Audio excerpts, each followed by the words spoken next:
जय हिंद साथियों, कैसे आप सब। आई होप आप लोग अच्छे होंगे और आप लोग की पढ़ाई भी बहुत अच्छे से चल रहे होंगे। तो चलिए आज बिहार सिविल कोड के लिए हम प्रैक्टिस सेट करते हैं, जो कि ये प्रैक्टिस सेट रूपमनी प्लेटफॉर्म का वॉल्यूम 4 होने वाला है। ठीक है, और इससे पहले हम काफ़ी प्रैक्टिस सेट करवा चुके हैं। अगर आप लोग नहीं देखे हैं तो हमारे यूट्यूब चैनल के प्ले लिस्ट में वीडियो आप लोग वहाँ से जाके देख सकते हैं। ठीक है, तो चलिए हम बढ़ते हैं प्रश्न की ओर।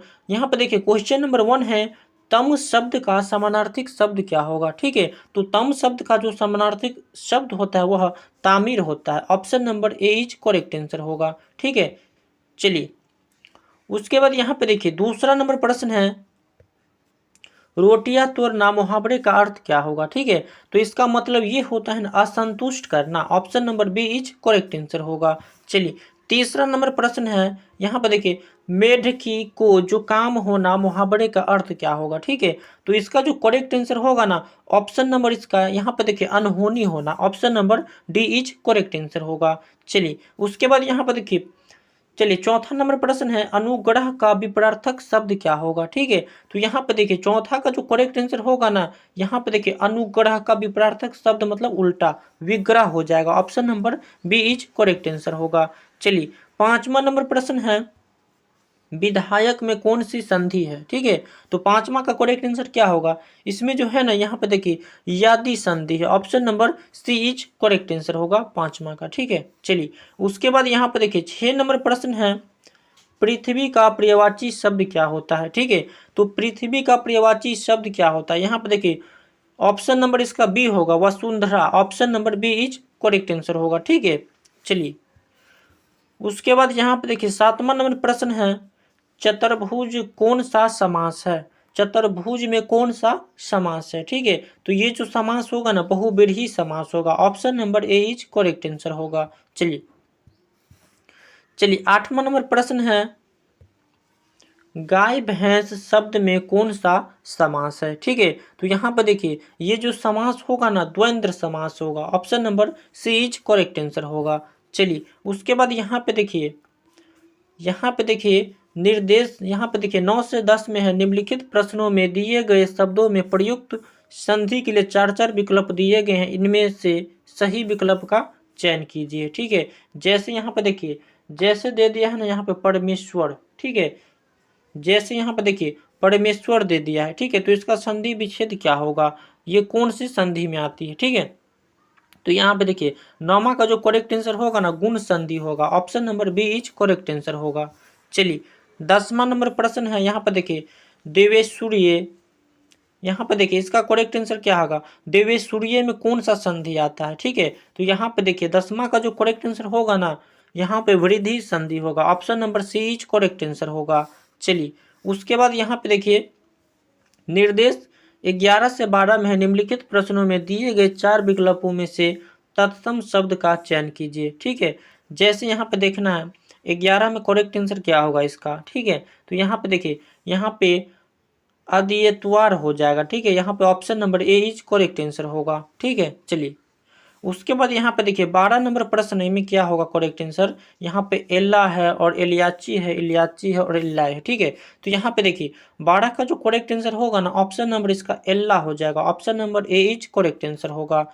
चलिए उसके बाद यहाँ पे देखिए निर्देश 13 से 14 में है, निम्नलिखित प्रश्नों में प्रत्येक शब्द के लिए 4 विकल्प दिए गए, इनमें से केवल एक सही विलोम का चयन कीजिए। ठीक है, यहाँ पर देखिए अनुग्रह का विलोम क्या होगा। ठीक है, तो अनुग्रह का जो विलोम होता है ना, यहाँ पर देखिए दंड होता है। ठीक है, option number A is correct answer होगा। चलिए चलिए 14 नंबर प्रश्न है, यहाँ पर देखिए 14 नंबर प्रश्न है अवर्चीन। ठीक है, यहाँ पे देखिए अवर्चीन का विलोम क्या होगा। ठीक है, तो 14 का जो करेक्ट आंसर होगा ना प्राचीन हो जाएगा। Option number B is correct answer होगा। ठीक है, और जैसे यहाँ पर देखिए अनार का पर्यायवाची शब्द क्या होगा। ठीक है, तो अनार का पर्यायवाची शब्द क्या होता है, यहाँ पर देखिए दाडिम भी होता है, सुप्रिय भी होता है, रामबीज भी, मतलब इसका जो होगा ना option number D is correct answer होगा। इनमें से सभी उपयुक्त सभी होगा। चलिए 16 नंबर प्रश्न है, यहाँ पे देखिए अनुपम का पर्यायवाची शब्द क्या होगा। तो अनुपम का पर्यायवाची शब्द क्या होता है, इसका जो पर्यायवाची शब्द होता है अनूठा होता है। ठीक है, यहाँ पे देखिए option number A is correct answer होगा। चलिए 17 नंबर प्रश्न है, देवनागरी लिपि का विकास किस लिपि से हुआ था। ठीक है, तो यहाँ पर देखिए इसका जो विकास हुआ था ना, किस लिपि से हुआ था। तो यहाँ पे जो इसका करेक्ट आंसर होगा ना, ब्राह्मी हो जाएगा। ठीक है, option number A is correct answer होगा। ठीक है, चलिए उसके बाद यहाँ पे देखिए 18 नंबर प्रश्न है, घी कौन सी संज्ञा है। घी जो होता है ना, कौन सी संज्ञा है। तो ये जो संज्ञा है ना, यहाँ पर देखिए द्रव्यवाचक संज्ञा है। Option number D is correct answer होगा। चलिए 19 नंबर प्रश्न है, हृदयेश ने कहा कि मैं सुरेश के गाल पर तमाचा मारूंगा, इस वाक्य में कर्ता कारक है। यहाँ पे देखना है कर्ता कारक है। तो यहाँ पे देखिए इसका जो करेक्ट आंसर होगा ना, हृदयेश से, option number C is correct answer होगा। चलिए 20 नंबर प्रश्न है, कौन से संज्ञा शब्दों का प्रत्यय बहुवचन नहीं होता है। तो ये जो है ना, यहाँ पे देखिए ये जो है द्रव्यवाचक नहीं होता। Option number C is correct answer होगा। चलिए उसके बाद यहाँ पे देखिए 21 नंबर प्रश्न है, गाय बछड़े को दूध पिला रही है, वाक्य में क्रिया है। ठीक है, तो यहाँ पे देखिए ये जो होगा ना, द्विकर्मक हो जाएगा। Option number C is correct answer होगा।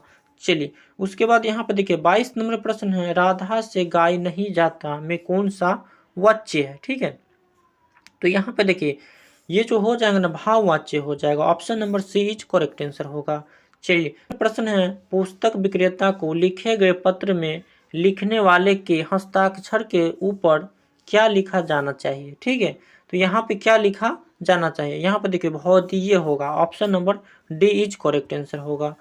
चलिए 24 नंबर प्रश्न है, वर्षा का बहुवचन क्या होता है। तो वर्षा का जो बहुवचन होता है ना, वर्षा ही होता है। Option number C is correct answer होगा। चलिए 25 नंबर प्रश्न है, यह अवतरण हिंदी की किस बोली में है। जैसे एक मनई के दुई बेटबे रहीन, ओह माँ के लहुड़ा अपने बाप से कहिस, दादा धन माँ जवन हमार हिंसा लागत होई तवन हमका दे द। ठीक है, तो यहाँ पे कौन सी भाषा है ये। ठीक है, जैसे ये भाषा लिखा है, इसको पहचानना है ये कौन सा भाषा में लिखा हुआ है। यहाँ पर देखिए अवधि दे दिया है, खड़ी बोली, कन्नौज जी और भोजपुरी। ठीक है, तो यहाँ पर देखिए ये जो है ना, ये जो भाषा जो लिखा हुआ है, ये जो भाषा जो लिखा हुआ है भोजपुरी में ऐसे बोला जाता है। ठीक है, option number A is correct answer होगा। चलिए 26 नंबर प्रश्न है, यहाँ पर देखिए 26 नंबर प्रश्न है, नेत्री शब्द का पुल्लिंग रूप क्या होगा। तो नेत्री शब्द का जो पुल्लिंग होता है ना, यहाँ पे नेता होता है। Option number A is correct answer होगा। चलिए 27 नंबर प्रश्न है, चिड़िया आकाश में उड़ रही है, इस वाक्य में उड़ रही क्रिया किस प्रकार की है। ठीक है, तो यहाँ पे किस प्रकार की है, अकर्मक क्रिया हो जाएगा। Option number A is correct answer होगा। चलिए 28 नंबर प्रश्न है, यहाँ पर देखिए पद्यांश को समझकर सही छंद का चयन कीजिए। जैसे प्रेम प्रीति को बिरवा चले लगाए, सिंचन की सुधि लीजो मुरझिन ना जाए। ठीक है, ये कौन सा है, यहाँ पे देखना है, दोहा है कि चौपाई है कि बड़बे है कि सुरठा है। ठीक है, तो यहाँ पे क्या हो जाएगा, ये जो होगा ना बड़बे हो जाएगा। ठीक है, ऑप्शन नंबर इसका जो होगा correct answer C is correct answer होगा। चलिए 29 नंबर प्रश्न है, निम्नलिखित में से कौन सा शब्द तद्भव है। यहाँ पे देखिए कौन सा शब्द तद्भव शब्द है। ठीक है, तो 29 का करेक्ट आंसर क्या होगा, यहाँ पर देखिए उत्साह। ठीक है, यहाँ पर देखिए उत्साह जो है ना, यहाँ पे तद्भव है। बाकी ये सब जो है ना, सब तत्सम हो जाएगा। ऑप्शन नंबर इसका जो होगा correct answer, option number B is correct answer होगा 29 का। चलिए उसके बाद यहाँ पे देखिए 30 नंबर प्रश्न है, संयुक्त वाक्य पहचानिए। संयुक्त वाक्य इसमें से कौन सा है। ठीक है, यहाँ पे देखिए दवा लो और बुखार कम करो, कहता है ना दवा खा लो और बुखार कम करो। Option number D is correct answer होगा। चलिए उसके बाद यहाँ पे देखिए निर्देश में है, निर्देश 31 से 35 में है, निम्नलिखित गद्यांश को पढ़िए और इस पर आधारित प्रश्नों का उत्तर दीजिए। जैसे जो है ना, यहाँ पे देखिए ये गद्यांश दे दिया है, इसको पढ़ के क्वेश्चन को बनाना है। ठीक है, तो एक बार आप लोग अच्छे से इसको देख लीजिए। ठीक है, चलिए हम प्रश्न बनाते हैं। यहाँ पे देखिए 31 नंबर प्रश्न का गद्यांश में देखिए उपयुक्त गद्यांश का शीर्षक कौन सा है। ठीक है, तो आप लोग जब गद्यांश पढ़िएगा ना, तो उसमें शीर्षक का नाम दिया होगा। ठीक है, एक बार आप लोग अच्छे से पढ़ लीजिएगा। तो यहाँ पे देखिए इसका जो करेक्ट आंसर होगा ना, तेनसिंह का साहस। Option number C is correct answer होगा। चलिए 32 नंबर प्रश्न है, लेखक के अनुसार उक्त अभियान में कितने साहब मारे गए थे? कितने साहब मारे गए थे? तो ये जो है ना यहाँ पे 2 मारे गए थे। Option number C is correct answer होगा 32 का। ठीक है, चलिए 33 नंबर प्रश्न है, यहाँ पे देखिए 33 नंबर प्रश्न है, लेखक के अनुसार तेनसिंह के साहब थे, कौन साहब थे? तो यहाँ पे देखिए इसका जो साहब थे ना, यहाँ पे देखिए फ्रांसीसी थी। Option number C is correct answer होगा इसका।